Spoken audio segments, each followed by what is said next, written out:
part. And this way, it became clear that they used OpenStreetMap along the way.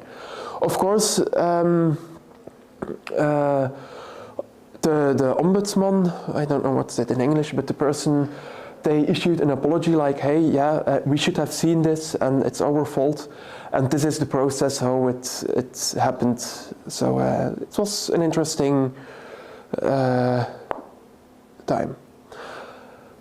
Another use case of OpenStreetMap is scientific research. So this is a researcher, and they compared how people move through a city versus how the public space is organized. And I'm going to start with Copenhagen.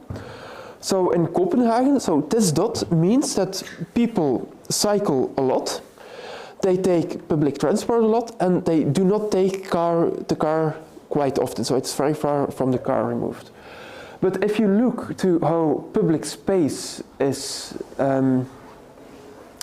made, like how much percentage of the surface is for cars, how much percentage is for cycling or pedestrians, and how much percentage of the surface is allocated to public transport, you see a total different image. And you see again that cars claim quite a bit of space. And then a bigger extreme is Los Angeles, where like nearly all of the public space is allocated to cars. Like there's quasi nothing for cycling and public transport. People take public transport a lot, and it couldn't be farther away from cycling, so in LA people just don't cycle. So this is also a really interesting use case of what you can do with OpenStreetMap. So if you're interested, the source is in the upper left. Slideshows will be available later on. I'm going to skip this one. And again, closer to Flanders, the touristical agency, which makes these nice maps of cycling node networks, they use OpenStreetMap as background as well. So yeah, all in all, we have you can do some pretty cool stuff with OpenStreetMap. And it's pretty damn cool. Anyway, I'd also like to tell you a few things about what OpenStreetMap is not. But before we continue, I would like to ask you, what is the last time you used a map? Someone? Marjolein? So a physical map was this summer when I was hiking in the mountains in France. Yeah. Mm-hmm. And someone else? It doesn't have to be a physical map, it can also be a digital map. We used OpenStreetMap in a natuurreservaat in Denmark and the north of Germany this summer as well. That's really cool. And we swap between OpenCycleMap and OpenStreetMap because OpenCycleMap has lanes displayed and OpenStreetMap doesn't.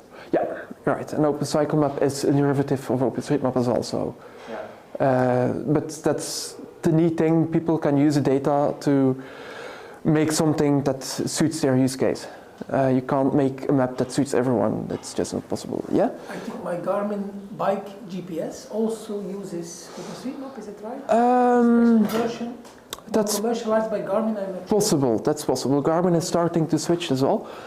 Nobody who used Google Maps recently? Yeah, I used Google Maps on the way here. Yeah, okay. I used OpenStreetMap on the way here. Yeah. Well, of course, this question always fails a little bit on the screen is, yeah. So normally in a non-geeky pub, if there's a non-geeky public, it's like, oh yeah, we used Google Maps to come here, like some of you did. How much did you pay for the Google Map application? It's free, yeah. You paid 0. All right. How much does Alphabet Inc., the mother company of Google Maps, invest in Google Maps annually? Does someone dare to make a bet? Anyone? 10 million. We have a $10 million over here. Who? 100 million. 100 million. You have 100 million over there. Someone who's bidding more. This is a legally binding auction. If you say 100 million, you're gonna give me 100 million? No? 1 million. I go lower. You go lower. 1 million. 1 million. Okay. Someone else who does a bid? 500. 500. 500 million over there. Anyone else? 500 million? 42 million. 42 million, but we have already 500 million over there. $1 billion. $1 billion? All right, we have a winner. $1 billion it is. All right, so I have to admit, this is guesswork. We don't have actual numbers on this. This is a number that's floating around. But this is quite an educated guess.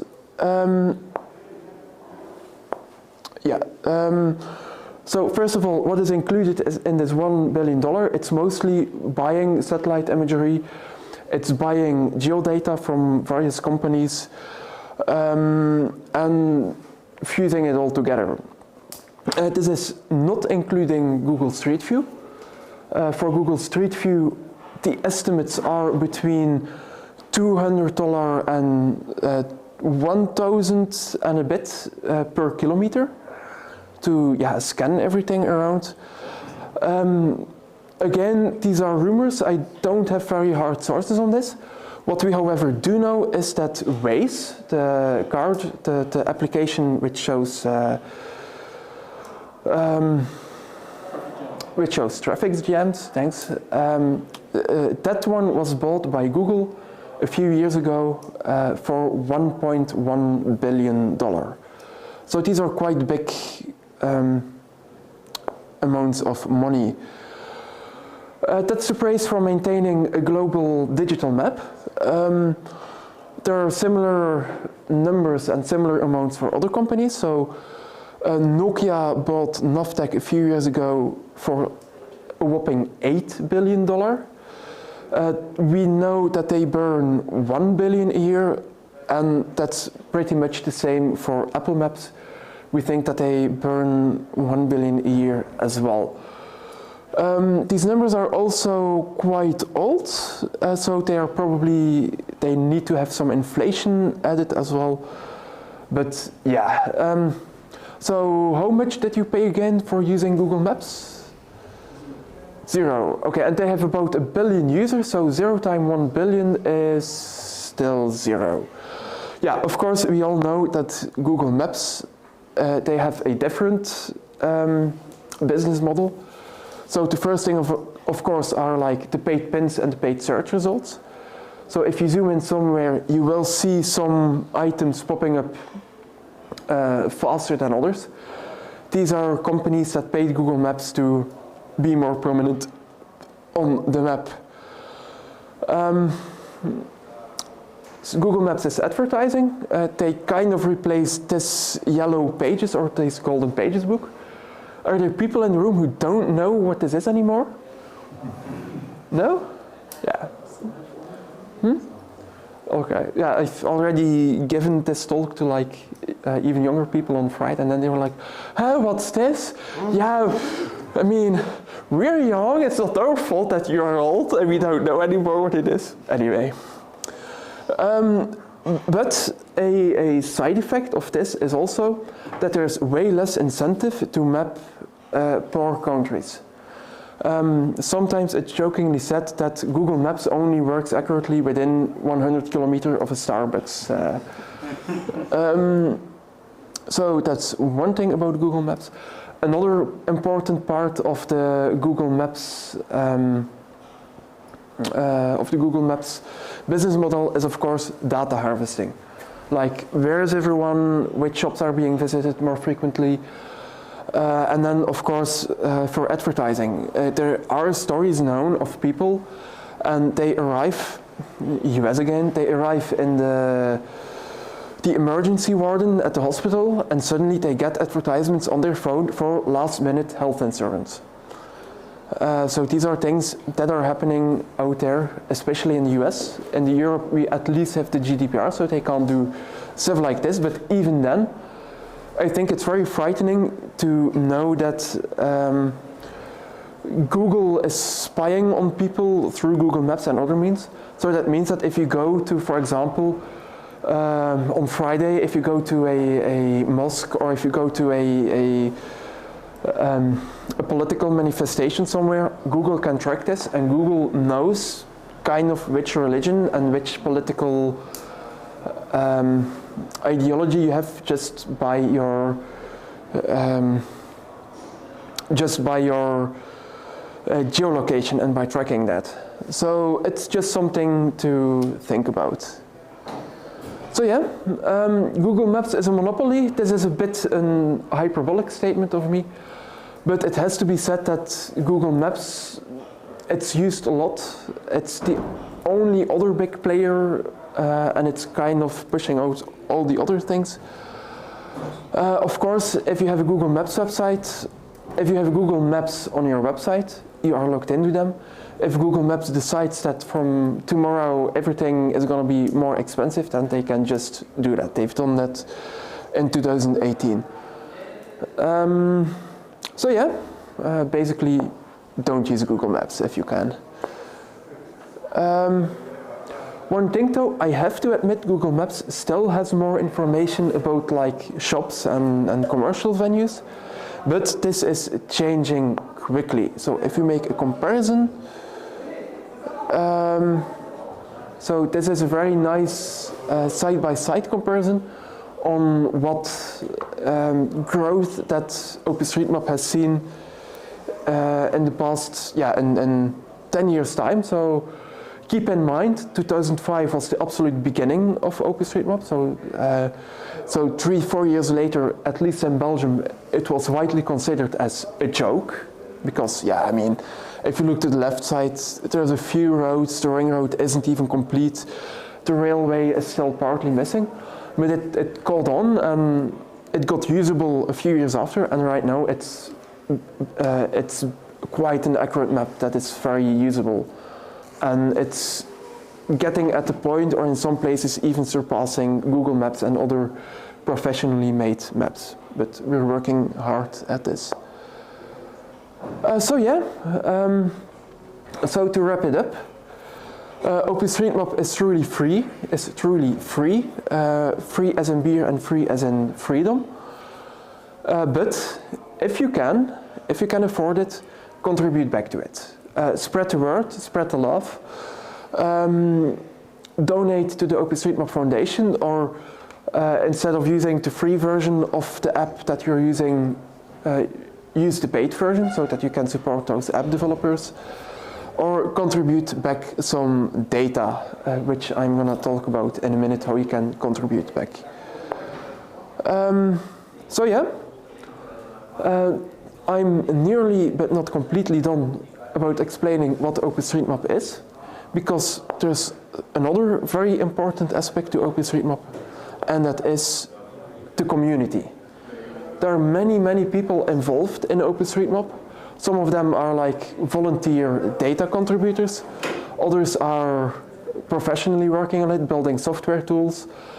Others are doing humanitarian work, so there's a very wide set of people involved. But of course, it's the people who are involved in it that are very important, and which are the most important thing in OpenStreetMap. So this is, by the way, our annual conference. The last annual conference was in 2019. Afterwards, COVID struck, and then we couldn't do conferences anymore. And so these are then like the people who are very much involved who come over to Firenze. In Belgium, we have a very active community as well. I'm a member of the Belgian community. You can check out the website osm.be. If you're interested, we do meetups every now and then, so that we gather physically, we drink something, and we talk about OpenStreetMap stuff. We do have some projects to like for example, one of the projects we did is we compared the official road data to OpenStreetMap to see if we didn't forget some road somewhere, and we do various other projects like that. We're also very busy importing, so really copy-pasting the building information from the Flemish government into OpenStreetMap, so that we have like all the addresses and all the buildings. It's a work of that's taking years, but we're getting there. So yeah. So to wrap it up, what is OpenStreetMap? It's working together on the most accurate, the most detailed, and the most up-to-date map of the world that's usable by everyone. And I'm crazy about it. So, note that you're all stoked about OpenStreetMap. I'm gonna talk about how you can help contributing to it, and that's and some tools you can use. Unless there are any questions right now. You talked about different companies like news agencies using the maps. What's the basically cost benefit of those companies using OpenStreetMaps? Like, does OpenStreetMap get a lot from it? Is there a cost to OpenStreetMap if a company like that uses it? Yeah, so what's the cost benefit of using OpenStreetMap in your company? Using the OpenStreetMap data is basically free. So you can grab a copy of all the data, or you can just extract what you need, and then you can just get started as long as you give attribution and keep the data open. So you don't need to ask permission from anyone, you just can start using the data. No, there is somewhat of a cost to it. Namely, you will soon figure out that, oh, there's a bit of data missing there, and we need to do a little bit of data cleaning over there.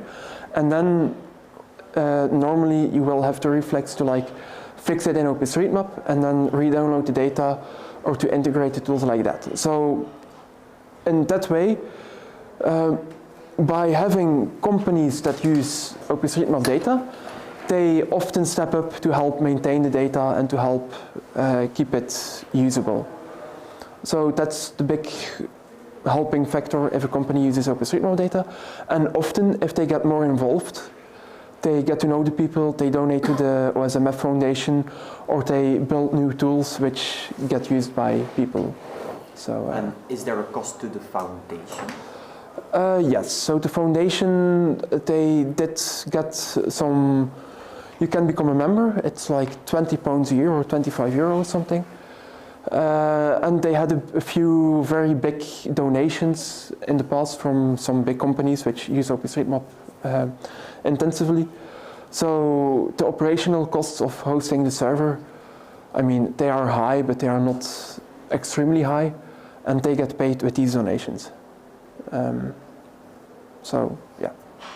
And do you know why a company like Apple, for example, opts to do their own thing instead of just building on top of OpenStreetMap? Apple actually uses some OpenStreetMap data in some places. So it depends a bit on where the OpenStreetMap data quality is good. They use OpenStreetMap, and in other places they use bold data, and same for Bing Maps, by the way. So it's only Google Maps that doesn't use OpenStreetMap, or at least not extensively. There was a, yeah, okay. Yeah? The data themselves are free to use, but is it also the case for all the representation of the map? I mean, the motor to generate, to render the map, the tiles and the small icon that's when you have a tree, there is an icon of a tree. Can I fork that? Can I clone that? Is it available, visible? Yes, so the question is, are all the pieces of software in the ecosystem free to use and all the services free to use? No. So there are open source rendering engines which have open source icons. There are also closed source rendering engines.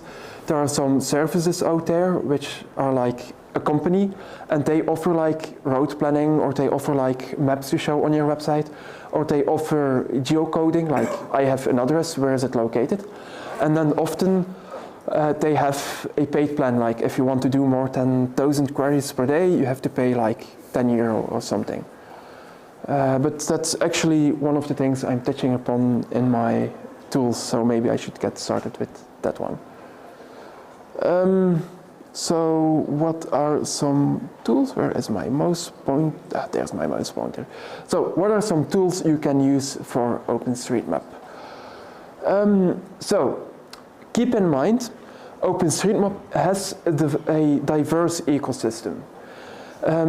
It's not as clean cut, and if I compare with Google, you have the Google Places API, and you have one clean listing of everything you can do with it, and what the prices are, and what the endpoints are, and then if you have read this list, you know everything you can do with Google Maps. We don't have that in OpenStreetMap because, there's new companies popping up all the time, there's new pieces of software popping up. Then at the same time, sometimes a company dies or some software gets unmaintained. So there's constantly some flux in what is the state-of-the-art tool to use. There's a tool for everything. There are often different providers you can choose from. There's often different providers you have to mix and match. For example, you can go for geocoding in one company, and then you can fetch the road planning for another company, and then the tiles are coming from a third company, and then you have to puzzle it together sometimes.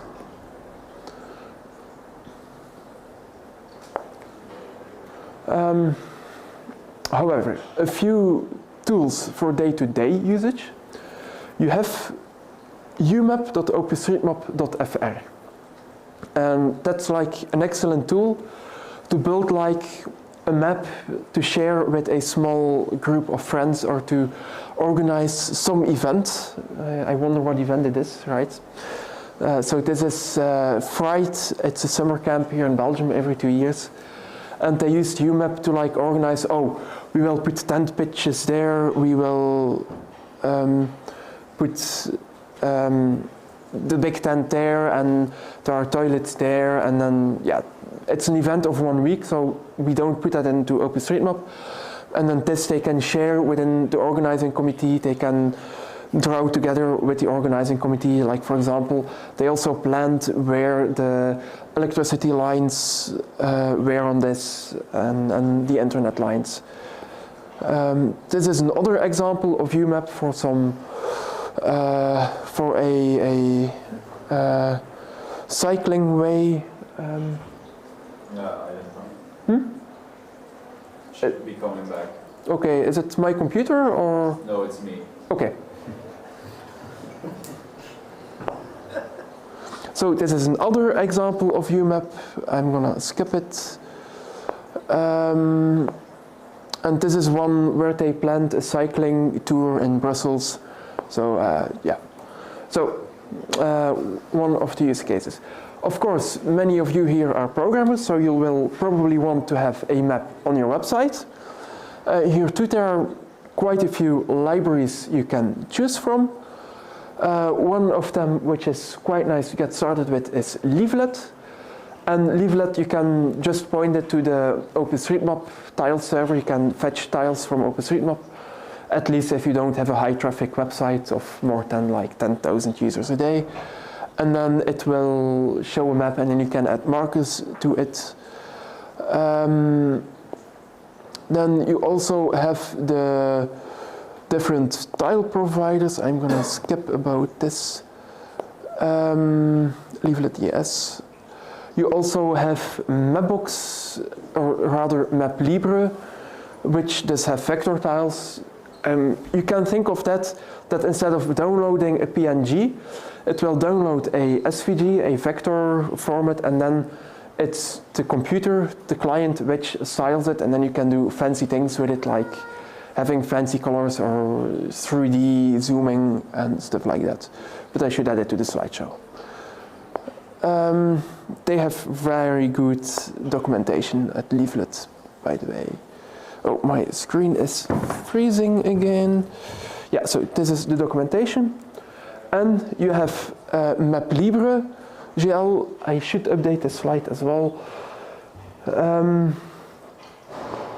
So it has really cool possibilities as well. Now, what is another really cool use case that many of you might be interested in it is to get specific data out of OpenStreetMap. For example, if I went out mapping the city of Bruges, I wanted to download only the streets which had surface information, like is it cobblestone or is it asphalt or is it something else. And that is something you can do with Overpass.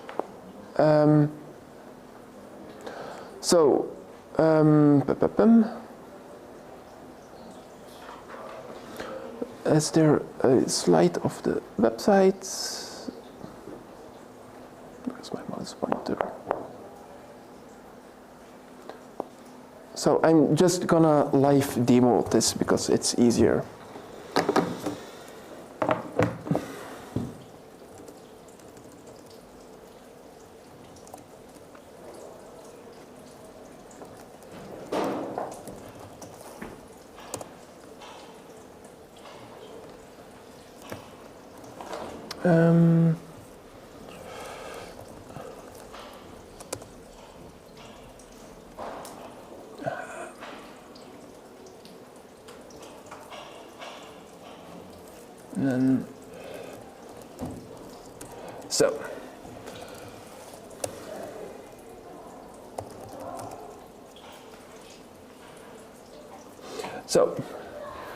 Does someone wants to query some data? Does someone wants to know where a certain type of thing is in Ghent?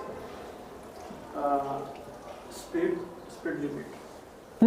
Speed limit of cars. The speed limits of cars. Yeah. All right. So then the first question is, how are speed limits encoded into OpenStreetMap? And to answer that question, I get started on the OpenStreetMap wiki.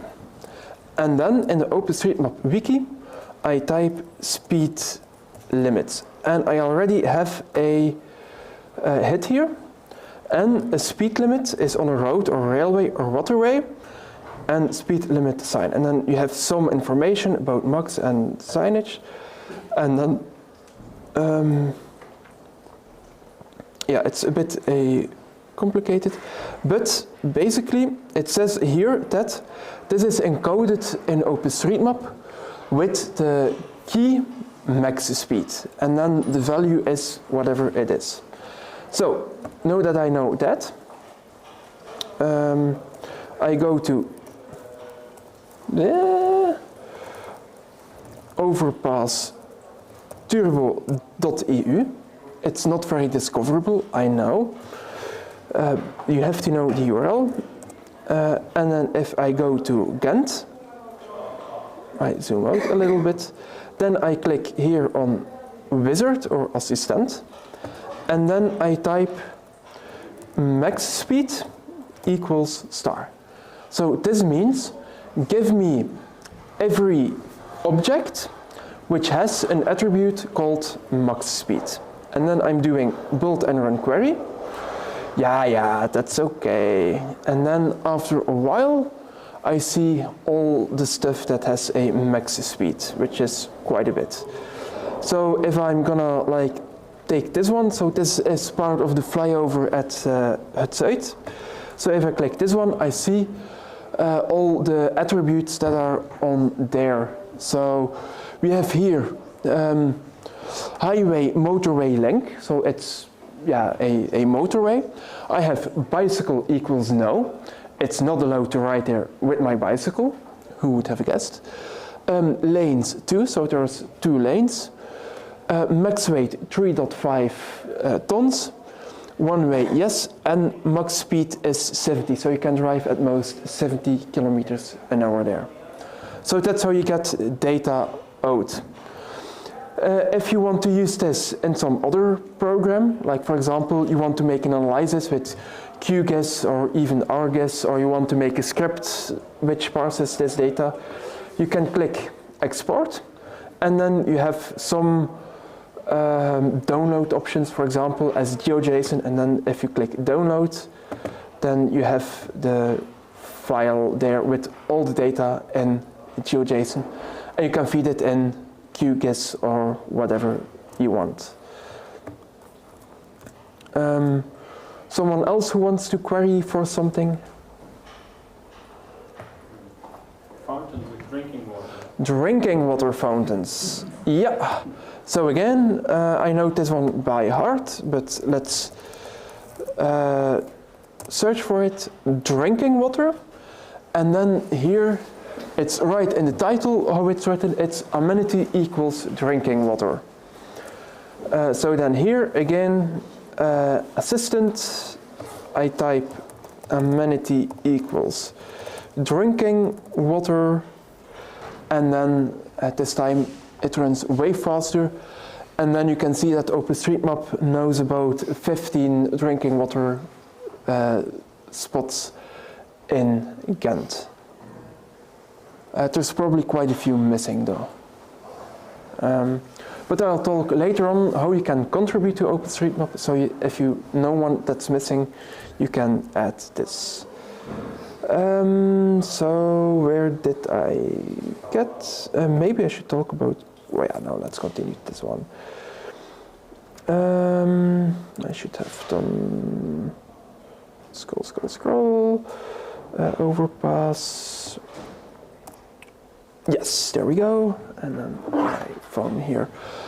Another really nice website is like, if you want to have a paper map printed, you can go to My Osmotic, and there you can say like, oh, I want this area as a map, I want this background layer, I want these overlay layers, and you can select I want it into A4 or A3 or A2 or A1, and then yeah, it takes like 10 minutes to generate the PDF, and then you can download that PDF and go to your local copy shop to get a nice printed map.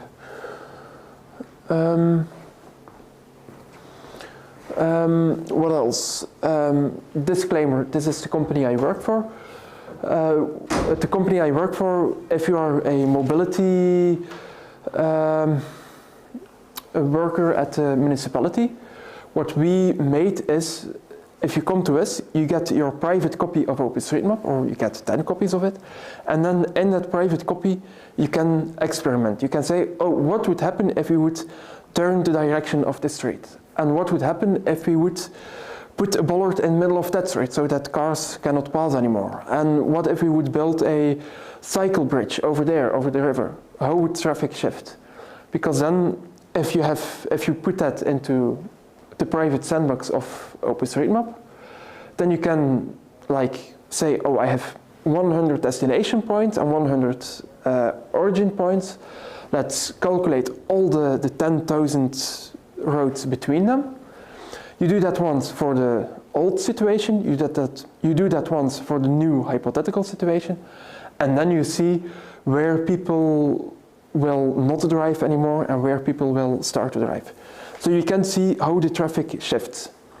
And then of course, in a big mobility plan, you will see, oh, damn, there's a lot of cars going through these residential streets because it's faster, and they should actually use like the ring road and then the artery. So we're gonna have some unwanted traffic, and then they can like say, oh, we're gonna place a bollard over there, or we're gonna reverse a street over there to break the shortcut. And then that way, a mobility plan, you can like analyze it before implementing it and improve it step by step. Where is the backup? He just left. Yeah. Okay. So yeah, what are some other services out there? There's various companies which do road planning, so you can send them to coordinates and you will get back a nice road that someone can drive or cycle or walk. There's various out there. There are various applications on your phone.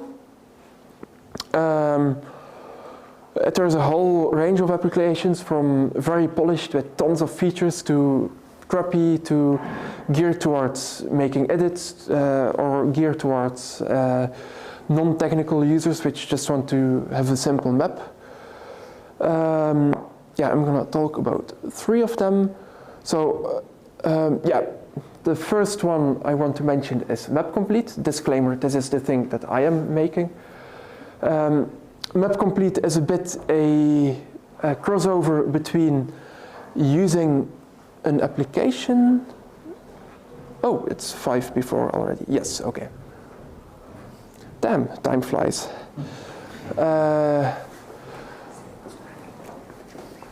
Okay. Yeah, so basically, instead of showing everything all at once, you choose a thematic map. So you, for example, you choose the map about toilets or about drinking water or points of interest for cyclists, and then you only see the points of interest about those. And if you click a point of interest, you will see some questions like, hey, is the pump still working? What valves are supported? And if it's not known yet, you can enter it, and if someone else already answered these questions beforehand, you will see these answers. So Osmond I already mentioned. There's also organic maps. I'm gonna skip this one. And then so yeah, to make changes, there are many applications as well. So Map Complete is one. You have Street Complete as well. This looks like measured. Anyway, so you have Street Complete, and of course you have the editor where you can like edit street geometry. You can edit relations on OpenStreetMap.org as well. I didn't have time to show how that goes, but if you are interested, we can come and have a chat. Any more questions? Any mapathons planned for that? We had one last week. Sorry about that. Should I have known about that? Because I do OSM.be. We have a mailing list. Or we have a newsletter, we have a Mastodon, we have a Twitter, but it's getting disused. And we had actually a week of mapathons, and there were mapathons at diverse universities and organizations. And on the Alumni Dag, we had one. It was already planned before the Alumni Dag, but either way. But again, OSM.be, and there's also a meetup page where stuff like that gets posted.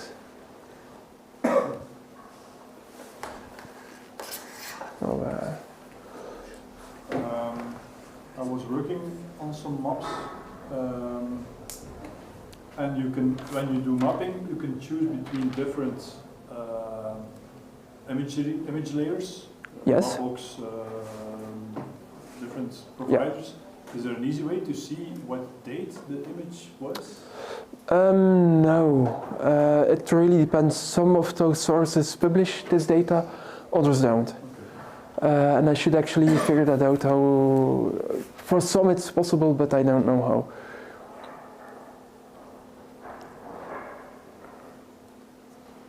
All right. I have a way more specific question, but I'll ask it. Yeah, all right. Okay, if there are no more questions, then thanks for your attention. And I'm gonna make some room for the next speaker. Yeah, so that's the converter. And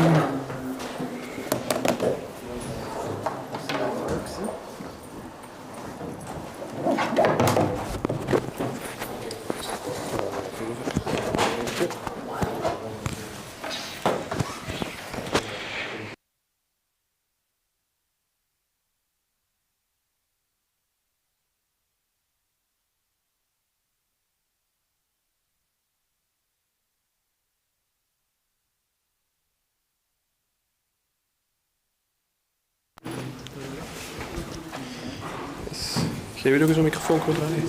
Excuse me? You know how to railroad this? Ik spreek ook aan Nederlands. Oké, sorry. Niet direct, nee. Goed, dat is hier laag.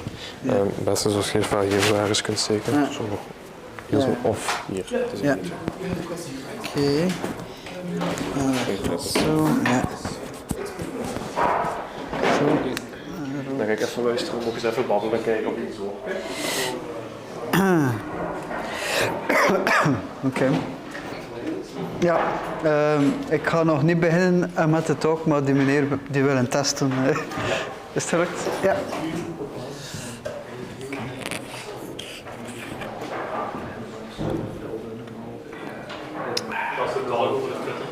Ja.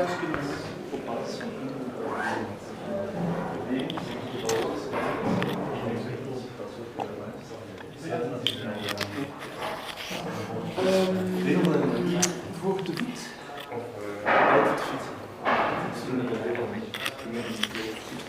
Wat zei je erop? Een Xiaomi. Ah ja, zo'n Zo van 50 euro. Zo. Ja. De koopste smart. Wat is dat ik even? Dan kan ik gisteren een mailchat van Bink geven dat misschien komt. In de postvakantie, ja. Ja, ik had opgezet dat ik moest naar Newline Ja, je komen. ziet dat, Maar, ik weet het nog niet, ik kon beslissen. Ik kom gewoon om te 7 toekomen. Wat mag dat? ja. Doe maar. Een beetje zo zetten. Ja, oké. Dat is het. Ja, want ik denk eigenlijk... Ja. Ik heb zo'n idee dat je inderdaad... Het was zien, ja. Dat is een beetje voor mij bang als je er altijd dingen klapt. Het zijn overal dingen klapt toch in. Het is Ja, een maar beetje het een Monty Python gevoel. Er zijn soms wel een paar mensen bij die in Nederlands spreken. Maar, De bitcoin. ja, dat is ook wel zo. Ja, blijkbaar is dat in die mensen. Dat is een beetje raar. Maar iedereen spreekt Engels. Ja, Het is zo natuurlijk. Ja.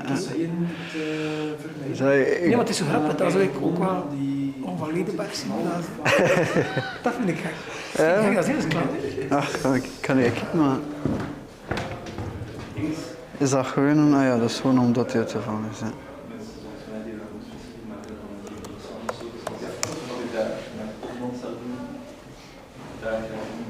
Ah, it's back. Ja. Zie je vast die van die jaarstreep? Ja. En je moet erbij. Dat is lekker streng. Die lijst die protocol uitleidt, dat is streng. Maar je moet, het is een beetje lekker in een commune als je moet. Die is in Troot. Ik weet niet over. Die hier op de weg is. Je kunt misschien een eigen... Ja, die is hier lang de voorzitter geweest. Ja, je bent zo heel. Maar die... Je komt, je brengt niks bij, maar je je stellen.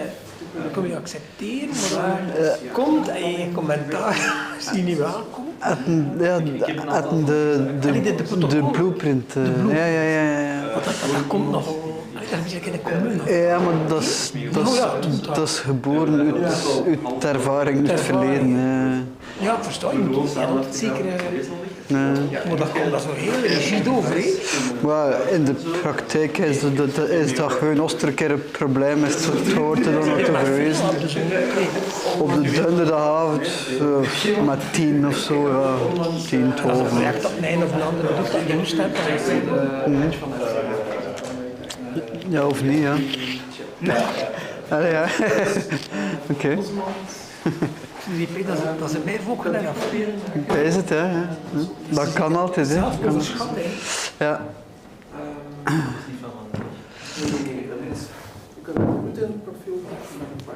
Ja, ik weet niet, ik ga waarschijnlijk maar best ongeveer op dit begin zeker.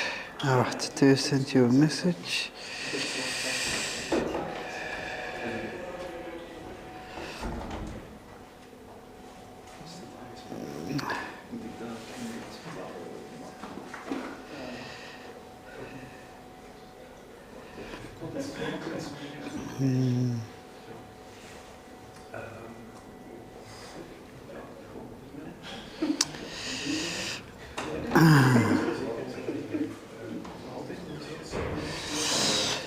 Yes.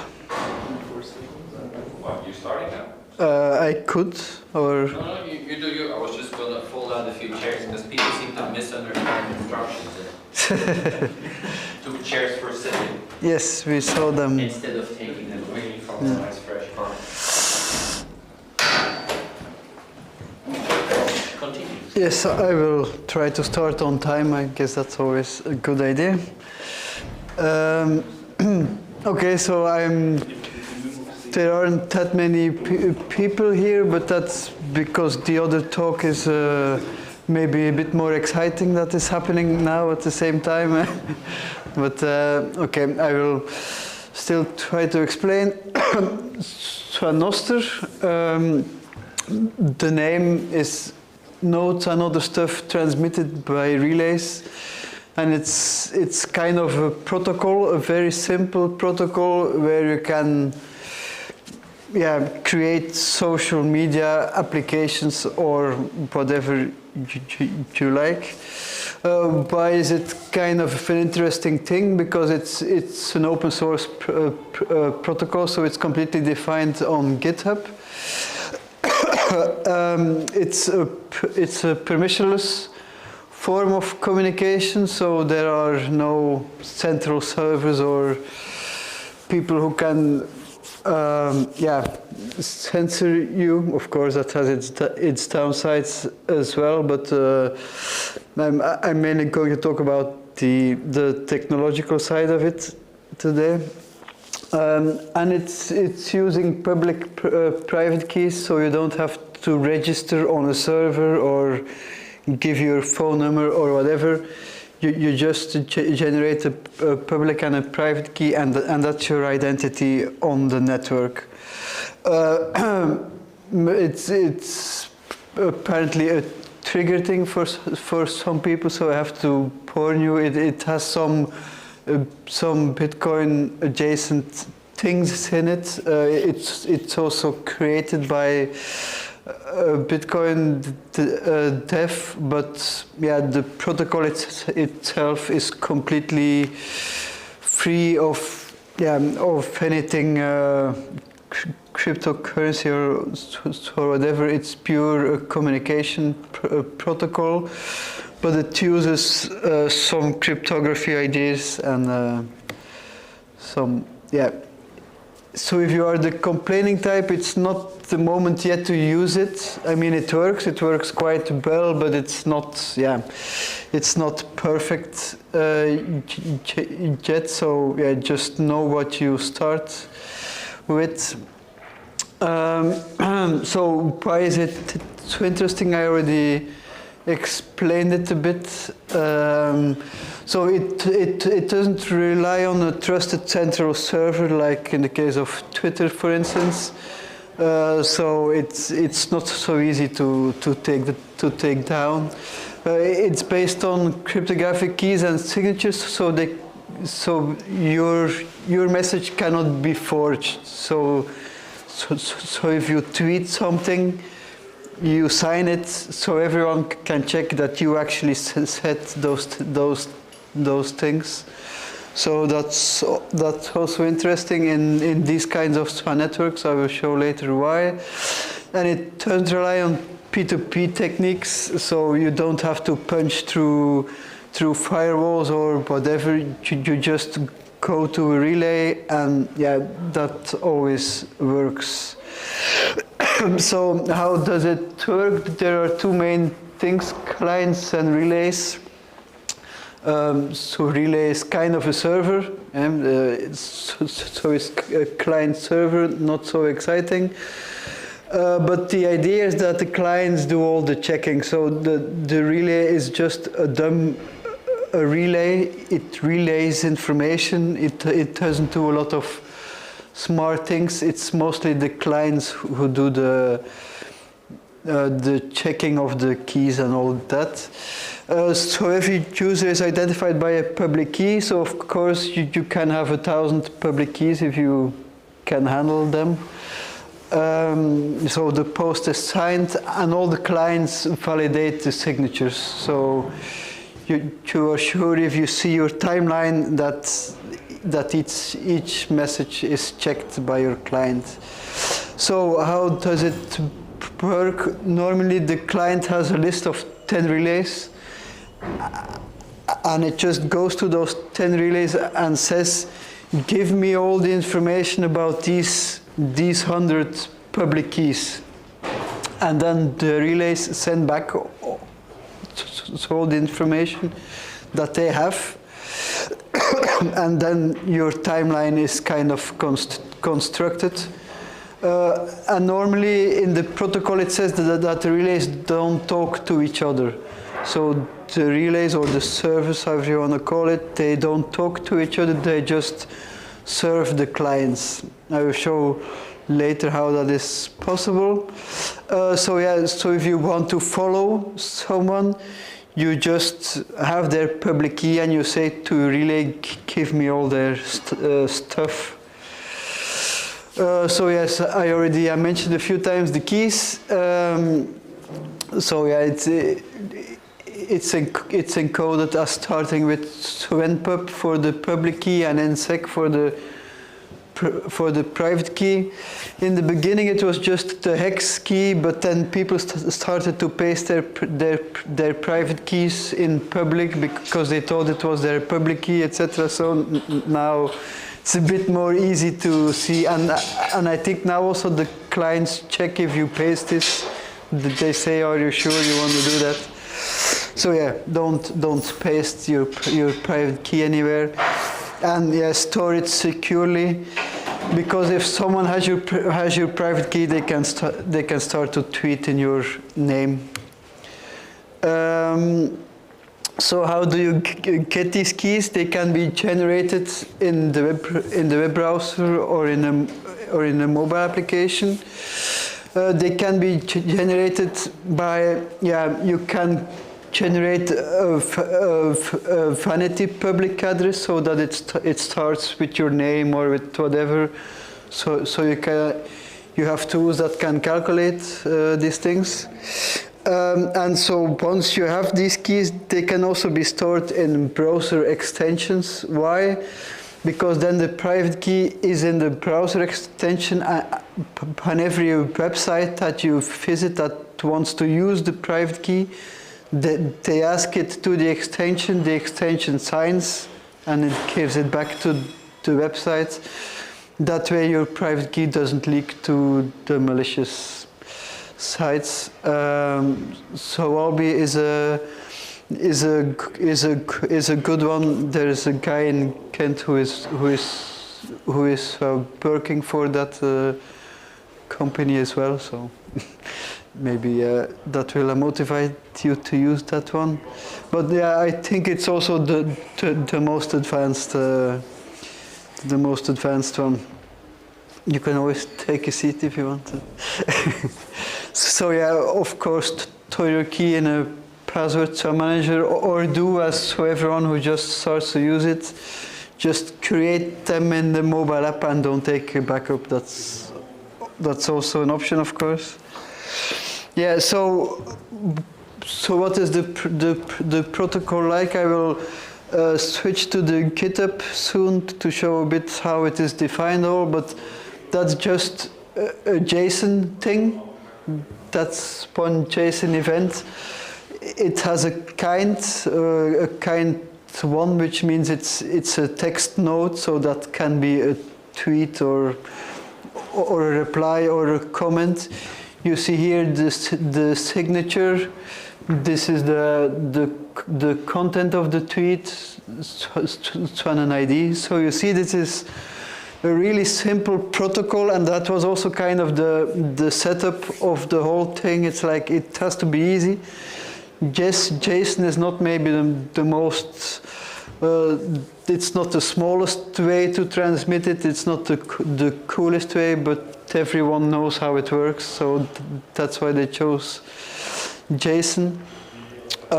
And you see here, kind 1 is a text node. There are a lot of other kinds with which you can transmit other kinds of information.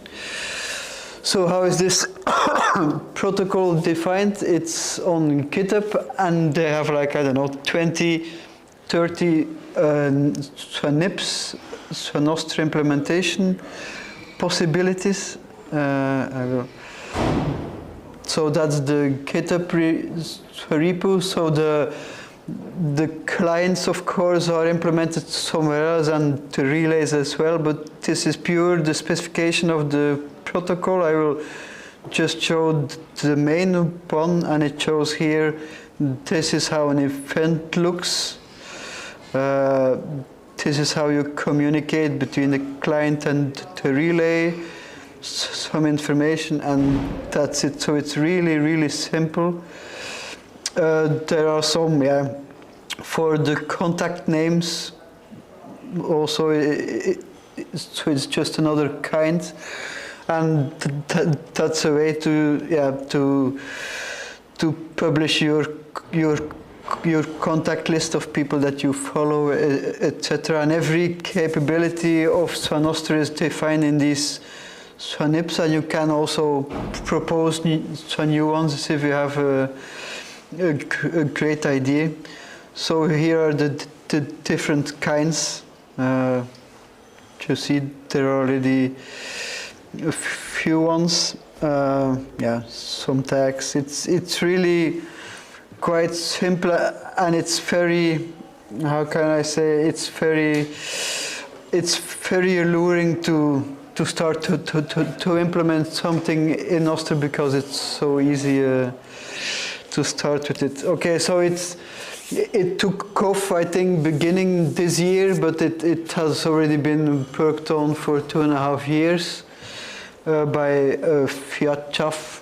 That's the guy who made it. Now, and how did it become popular? Well, because Twitter said you couldn't make any advertisements for a nostr, and that's called the Streisand effect. If you want to have something become very popular, you have to forbid it, and then it just happens. So this is the Twitter thing. Of course, it wasn't only about a nostr. It was also for a Mastodon and for Instagram, Facebook, etc. But nostr was also there. And here you see Jack Dorsey, who created Twitter, who also commented on that it doesn't make sense. Of course, that was retracted a day later, but the damage was already done. Because a few days later, I don't know when this was in December. This was also in December, so Jack Dorsey said he was going to give 1 million to Signal, the messaging app, and then someone complained that you should give it to nostr devs, and then Jack said, okay, I'm going to try how to do that. And then a bit later, I think he gave 14 BTC to the developers, which was, I don't know, 250,000 euro or something. Yeah, Jack Dorsey also kind of likes the idea of a nostr. So yeah, why do you need an alternative for Twitter or whatever? Of course, Twitter has ads. You might like that or don't like that, but it's a fact. They try to keep you scrolling using some techniques. They like to intersperse your timeline with people that you don't know, to keep you engaged, of course. And you can be banned, shadow banned, you can be spammed, etc. So that's the okay. And also some people don't like Elon. That's maybe another reason. Of course, many people, they migrated to Mastodon, which is also open source, etc. So it looks like the ideal replacement, but there are some problems with them which you might find forgivable or not. But yeah, your user identity there is attached to a server and a domain name. Those servers, they are owned by people who are not getting paid for that. So the incentive for someone to run a server is because they like to manage a community, maybe, I don't know. But the problem is, if the server owner doesn't like you, they can ban you. But they have to cooperate to migrate your stuff to another server. So if they really don't like you, then you might have to start anew. which is annoying. And there is no clear incentive to run a server, that I already said. And of course, yeah, servers come and go, and especially in the case that when a server is abandoned, then it's the same as being banned. You cannot migrate anymore.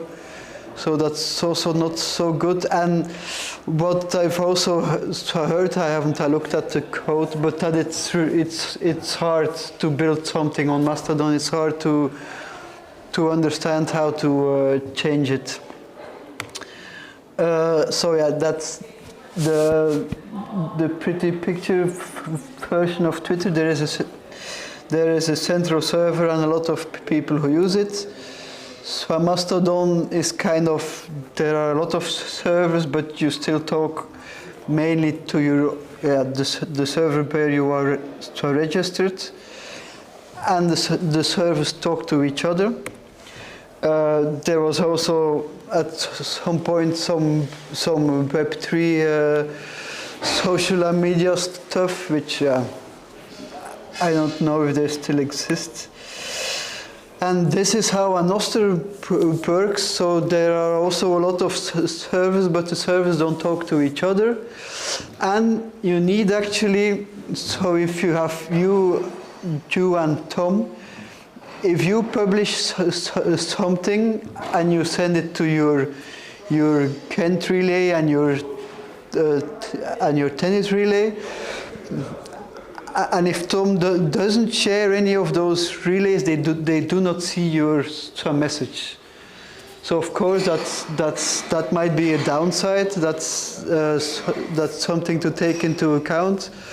But of course that the upside of that is that there are no central servers. There are no special servers.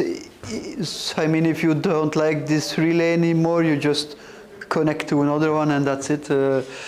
Nobody cares. So it's, yeah, you need to have some relay shared. There are also ways to have like hints of this user uses these relays, so then you can connect to an extra relay if you really want to follow them. What you can also do is just run your own private relay, which connects to a lot of relays, but you only connect to that one relay, because in this case, if you are on a mobile phone and you connect to 10 servers, that tends to consume a bit of bandwidth. So there are some optimizations possible there, but I mean, I've been running it without a proxy and it works fine. Yeah. No. There is of course the problem with spam. In the beginning, there weren't a lot of people on nostr, so they all looked to the global feed, so the feed of all the nodes that were published. And in the beginning, that was a friendly feed, and Jack Dorsey said welcome to everyone who posted their first tweet. But then Chinese spammers came on it, and Japanese, and yeah, and also English spammers, of course. So yeah, it became unmanageable. So yeah, then people just started to follow people that they liked. But there was also another option. Then the paid relays started. So you can connect for free to relays, but you can also pay to connect to a relay. And then the idea is, of course, that spammers will not pay for the relay, and if they do and they spam too much, they can get kicked out. And then, so the global feed on these relays that's a lot cleaner. But yeah, it's all in the starting phases. So you see here, you have to pay 1,000 satoshis, which is like, I don't know, a few dollars or whatever. So it's not very expensive. It's just an experiment. But the idea is, of course, so on Twitter you don't pay, but you pay with your attention. And here you probably will have to pay the relays at one point or another, but yeah, it's not really commercial, it's just so that they can keep their servers running. Yeah, so this is an example. It's, yeah, maybe I haven't mentioned it yet, but the protocol is not really made to recreate Twitter. That's just the first application to build something Twitter-like. But you can build a lot of things on it. But the first thing that people jumped on is the Twitter clone. So here you see the profile of the creator of the protocol. You see here, yeah, a background, a banner, a profile picture, and his name. So you see here a check mark. There is also a way to say that, okay, I own this domain. So that's because a public and a private key is, of course, yeah, it can be anyone. But if you want to be known, so as via chaff, you can, yeah, you can verify yourself on your own site, and then people know, okay, that's the real one. So it's anonymous, but you can verify yourself as well. It's even better than a Twitter checkmark, because that you can just buy, and here you really have to own the domain, so it's a bit stricter. And here people can also put their lightning address. But this lightning address, it's a Bitcoin thing, but for small amounts, and you don't pay a lot of transaction fees. So it's really 2% or half a cent or whatever. And here you see all his posts.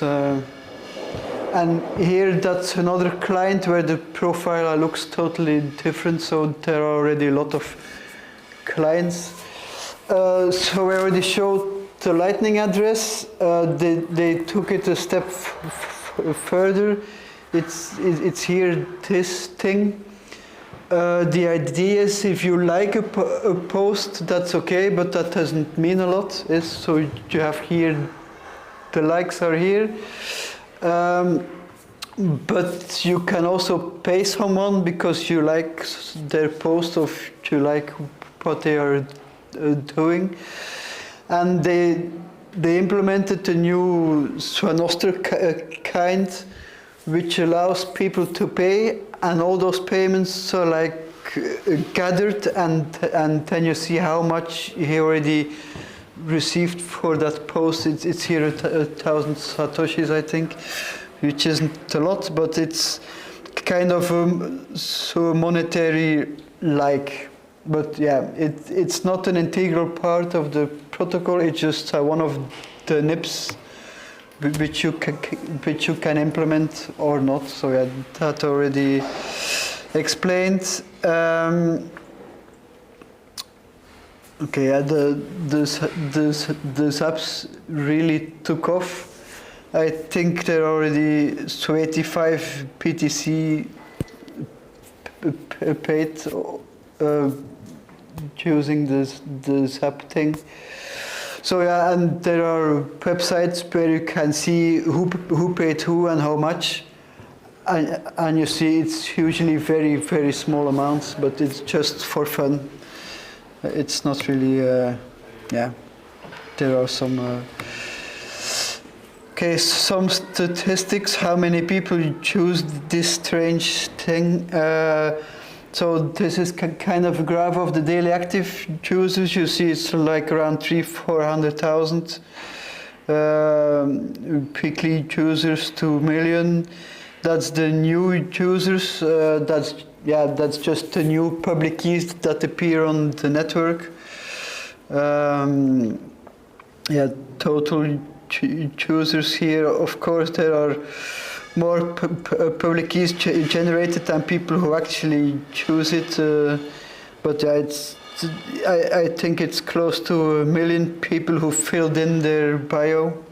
So that's kind of yeah, that's how many events that were, etc., etc. So that's just to show that it's alive and it's working.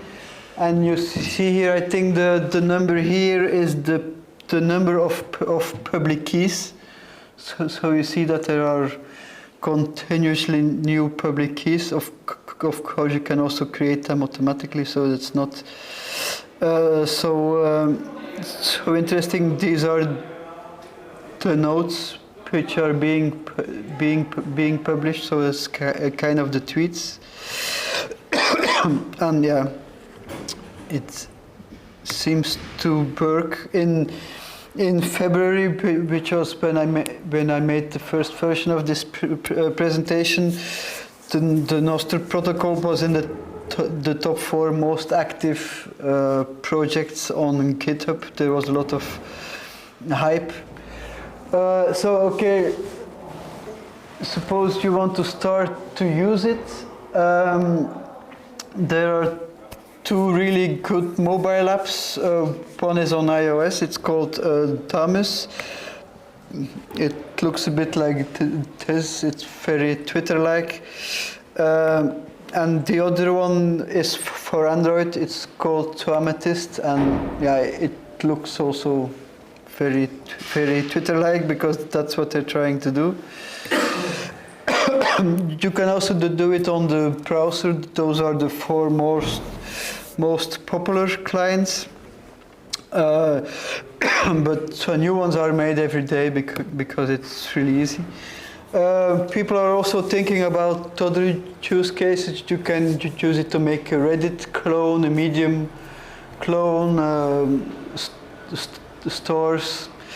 And there is of course another application, because now mainly the people who are on nostr came mostly from the Bitcoin community, but there is nothing stopping you from just running your own relay for your own community, or just using a public relay and only following people from a local community. That's kind of, if you're sick of Twitter, you can use this and it works. There was also a conference in Costa Rica, so on nostr, and so when you bought a ticket, you only gave them your public key. So all the communication happens via direct message to your public key. So that's a way to go to some place without giving your name or address or phone number or whatever. You just give them your public key, and that's all they need. It's also quite cool. Of course, it's still early days. We're not sure yet if it's going to be so huge success. I mean, I think so every day 10 new protocols are made. Not all of them get to this amount of success. So I think already the first hurdle has already been passed, and there is a lot of enthusiasm on new clients and new relays, etc. So the development community is going quite hard. But there are some issues. Like, will the relay setup scale? Because now it's 1 million people, but will it work on 10 million, 100 million? In theory, yes, but maybe you have to start paying for relays, or yeah. And the data usage on the clients might also become an issue. Will the incentives perk? Yeah, will people pay for relays or not? That's another question. Spam. Yeah, it's not only spam, of course. It's also things that you don't want to see. So there is a way to report tweets as being spam or being unwanted. So I think that will probably work out. Your DMs are encrypted, so if I send a private message to someone here, no one can read it. But the DM graph is public, so everyone knows that I sent something to you. They don't know what, but they can see that there is communication between our two public keys. So that's, yeah, it's kind of a privacy issue. And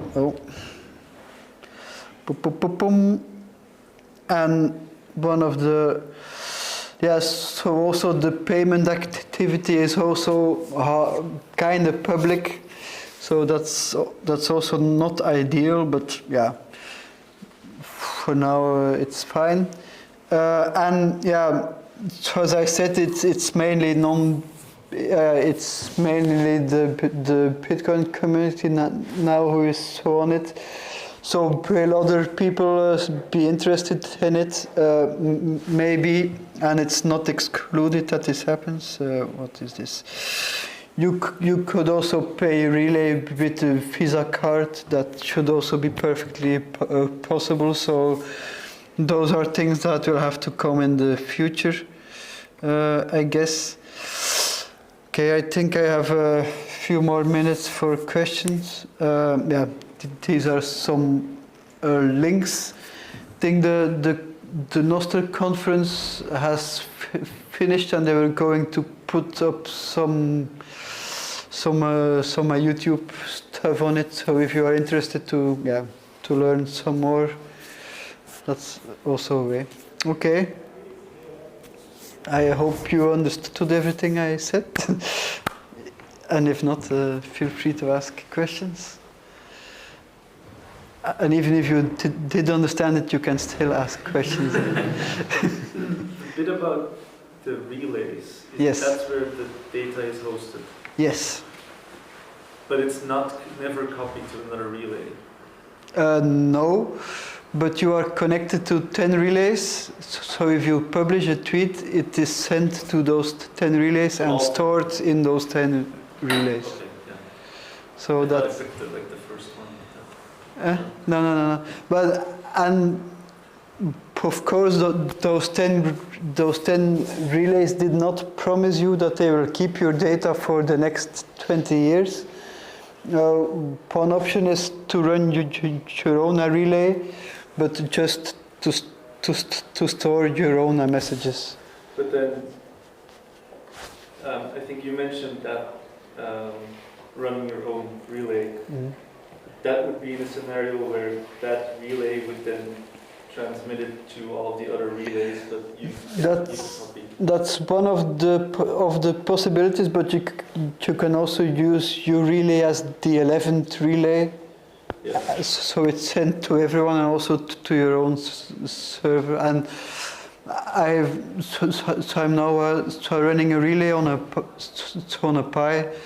So it's really a lightweight, and certainly if you only store your own stuff, then it's really lightweight. The people who run the big public relays, they have kind of big servers. So that's the. And how does it then work? Because taking Twitter for example, or Mastodon, people post something and then there's interaction and people have conversations, but if it's split across all of the relays, how is that presented? Well, I mean, if I follow you, then I see your post and also all the comments on that post. And as I also I mentioned, there are also relay hints which are transmitted on the network to notify your client that they should search on that relay for. So the client can automatically merge all of these relay results into one.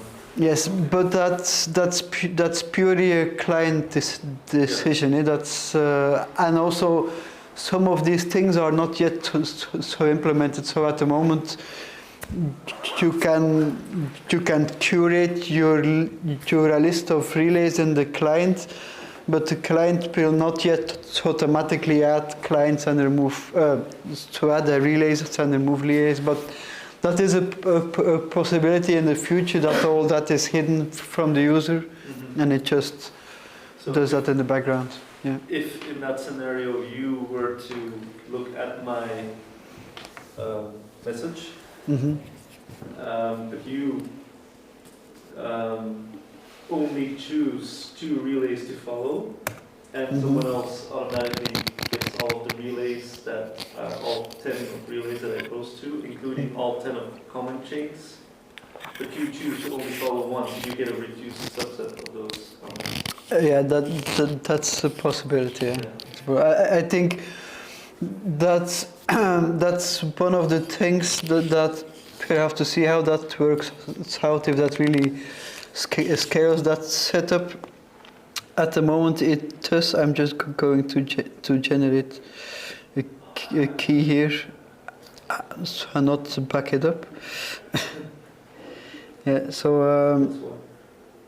as one, that is, so here you see the default set of relays that the client chose for me, and then you can start to search for profiles, etc. Okay, it has to be so you can search on names, but it's better if you have an mpub, but that you can always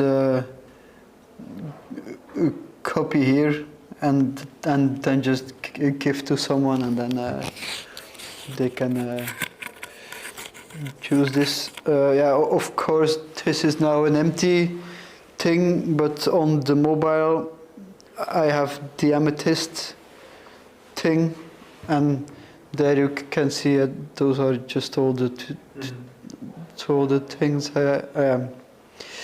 It works. It just works. It's very nice to see it come together in a very short time, and we'll see if it keeps on working. Eh? I see some hands. And as part of the talk, did you address the issue of the concern of splitting the user base with Mastodon? I think you missed most of the talk, but splitting the user base with Mastodon. I didn't see it in the Steelman argument, and I think it's a valid argument. Yes, that you can.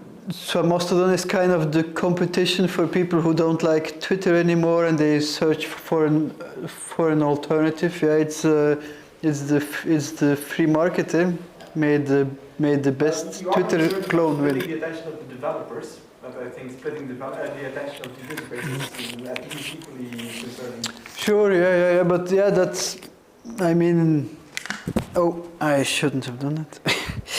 I mean, yeah, that's. Most of the developers shouldn't have done that. That's how it goes in open source. You cannot stop people from creating new things, and you cannot stop people from splitting user bases. We'll see who wins. I think that's the only thing that matters. Really? Yeah, but there are already in the relay department. It's nice to see that people first created a relay, and then they created the relay in Rust, and then someone created the memory database relay, and it's really interesting to follow the development if you are interested in these kinds of things, of course. Okay, I have 3 more minutes. Yes. You talked about the protocol. Yes. But are there many network implementations, or are we still talking about the same network? Are there many network? Well, so the only implementations that we have that's relays and clients. Okay. And there are like, I don't know, 10 relay implementations, but they all follow the NIPs. They don't implement all of the NIPs. Some choose some NIPs, some choose some other NIPs. But they're all compatible, so if you have a client and you connect to these relays, it just works and then it's on network. You said that there wasn't communication between the relays? Yes. But The protocol says that it's not the goal is not to have communication, but there is already some implementation where the relays do communicate. But I think it's mainly if you have 3 or 4 relays that you host, that you can synchronize them between themselves. But that's not really the goal of the relay. Did you have a question on the synchronization? Or? no, you showed a page with the total number of public keys and users and stuff like that. But if it's a protocol that kind of works bilateral, how do they get that information? Well, you connect to all the relays to get that data? Yeah, you connect to 200 relays and you say to them, give me all the public keys. And then they count how many they receive. Yeah, I think it's not. It's From an not, operations perspective, I yeah, don't sure. think that scales very well. But Well, maybe scaling is one of the concerns, but you also see that it moves very fast. I think it's really easy to say, okay, so Relay has an API that gives you the number of public keys that they have. That's already a lot less resource consuming than just getting all the public keys. I think these things will evolve quickly because it's only been popular for a few months, so there's a lot of things to do, I guess. But yeah. I think if you want, it's really easy to play with it at home. Just the relay is just a download away. It's really easy to set up and to see how it works. Okay. That was it then.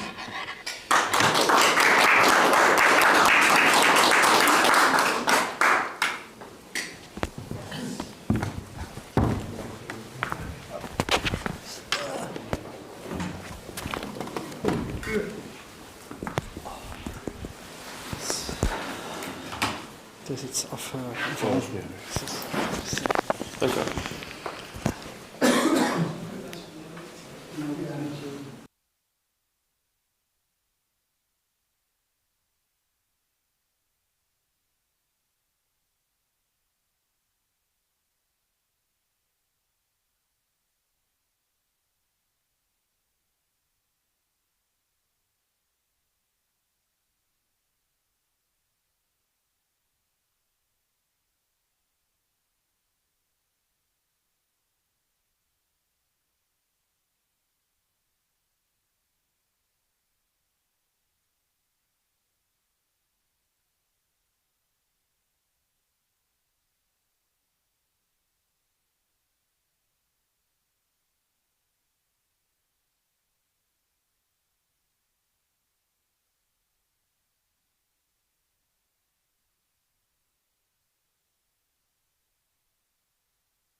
try again to access any page on our store. Just a second. We can continue. And normally it should show me that Aurora is trying to load something.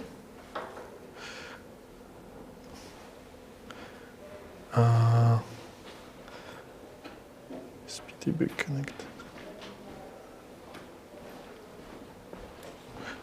Okay, that's a demo issue.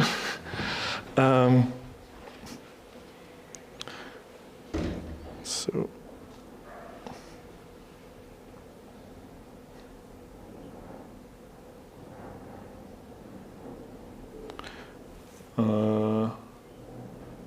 Looks like I'm having an issue with connecting to the network.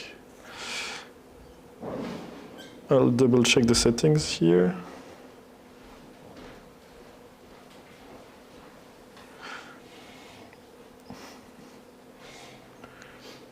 Yeah.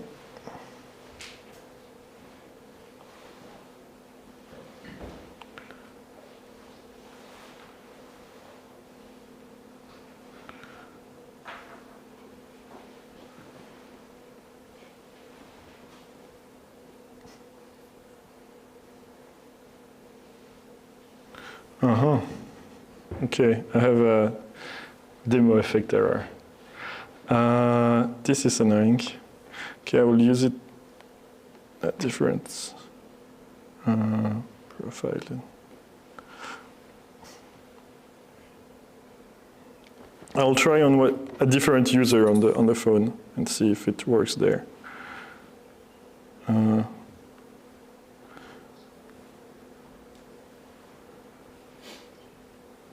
So, Aurora Store.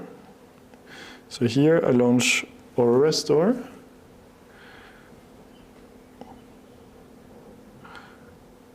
And I'm loading different pages and they load. And here on the app here, you can see Aurora Store and you can see all the requests that the app made here. So you can see it was connecting to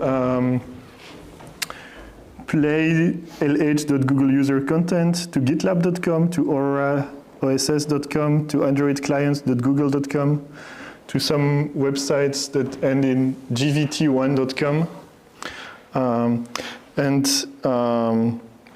In red, you see the request that failed. Sometimes because it's trying IPv6 and I don't have IPv6, for example. And so here you can see all the requests that your app is doing. But the whole purpose was to show it with apps that were tracking you. I'll see again if I can make it work in the other user profile. So here, NetGuard should be enabled. Do I have anything loading? No.